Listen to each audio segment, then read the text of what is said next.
जय हिंद एवरीवन, स्वागत है आपका वी नेशन 111 के एक नए एपिसोड में, जहां आपके लिए लेकर के आते हैं इंडियन डिफेंस की प्रमुख अपडेट्स को। सबसे पहले तो चैनल को सब्सक्राइब करना मत भूलिएगा। और आज की इस अपडेट की शुरुआत करने वाले हैं हम एक ऐसी रिपोर्ट के बारे में जो कि काफ़ी ज़्यादा इंटरनेट मीडिया में फैली है। दरअसल ये कुछ ओपन सोर्स इंटेलिजेंस पेजेस है जिनकी रिपोर्ट है, जहां पर कहा गया है कि अमेरिका भारत को F-35 ऑफर करने वाला है, जिसके बाद से एक नई डिबेट ट्रिगर हुई है। तो आपको बता दें कि अभी सिर्फ ये र्यूमर है, ये अनकन्फर्म्ड रिपोर्ट्स हैं जो कि सर्कुलेट हो रही है इंडियन मीडिया में। न ही अमेरिका ने आधिकारिक बयान जारी किया है, न ही इंडियन एयरफोर्स के अधिकारियों की तरफ से ऐसी कोई टिप्पणी करी गई है। ये जो रिपोर्ट्स हैं ये पुरानी रिपोर्ट्स को ही उठा करके बनाई गई हैं। जब एरो इंडिया 2023 में F-35 भारत आए थे तो उस समय भी ऐसी रिपोर्ट सरफेस हुई थी। आपको बताते चलें, एक्सपर्ट्स ये मानते हैं कि Bharat S-400 air defence system को ऑपरेट करता है, जिसके चलते काफ़ी मुश्किल है कि अमेरिका F-35 भारत को ऑफर करेगा।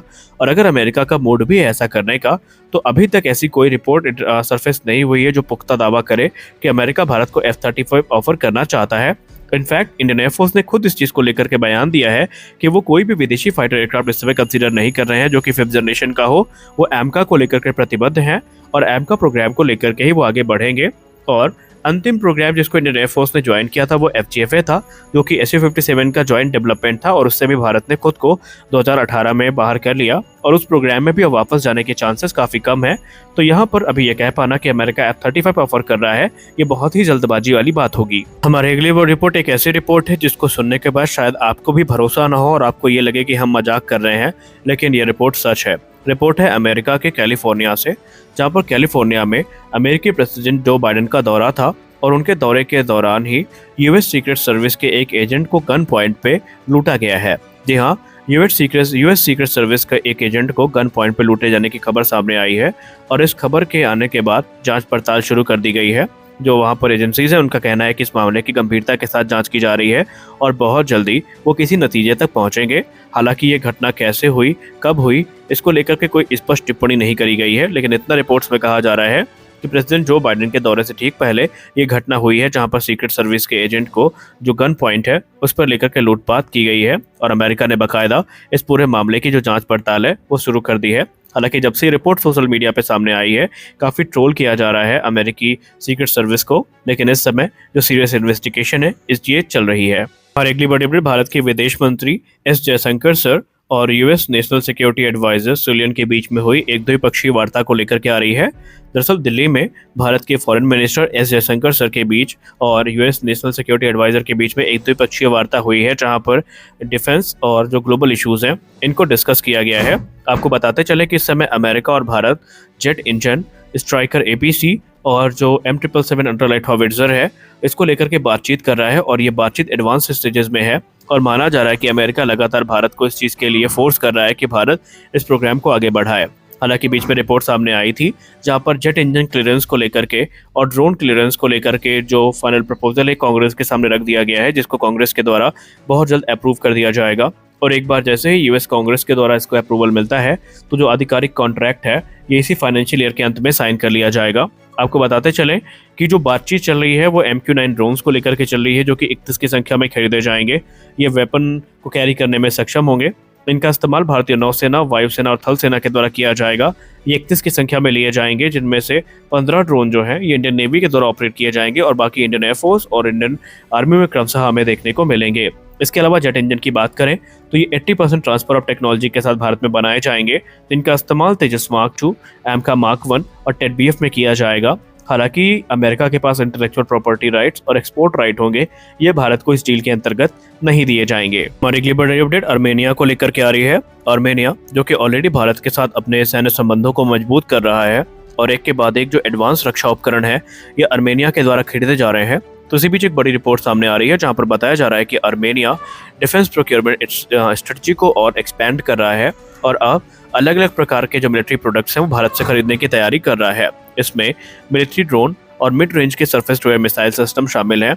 अगर हम IDRW की रिपोर्ट की बात माने तो Armenia Akash surface to air missile system की खरीद पूरे करने के बाद अब एडिशनल सिस्टम जिसमें Indo Israeli medium range surface to air missile system, जिसको हम MRSAM के नाम से जानते हैं, और Akash next generation medium range surface to air missile defence system को खरीदने के बारे में विचार कर रहा है।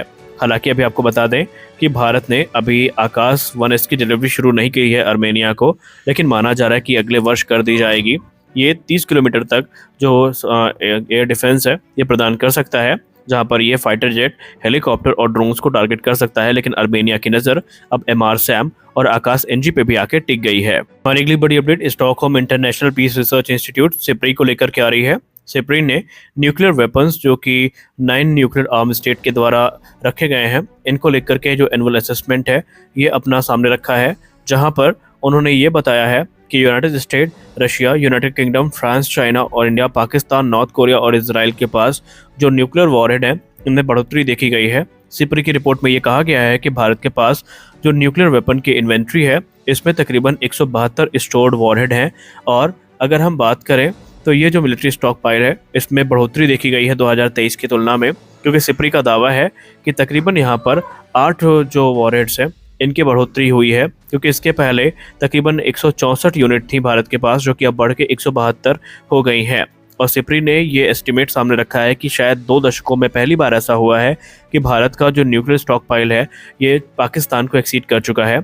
यानी भारत के पास जो न्यूक्लियर वेपन्स की संख्या जो है ये पाकिस्तान की संख्या को एक्सीड कर चुकी है, क्योंकि सिप्री का ये अनुमान है कि पाकिस्तान इस समय तकरीबन 170 वॉरहेड्स के साथ है और भारत के पास ये संख्या 172 हो चुकी है। अगली बड़ी अपडेट मिश्र धातु निगम लिमिटेड यानी मेधानी को लेकर के आ रही है।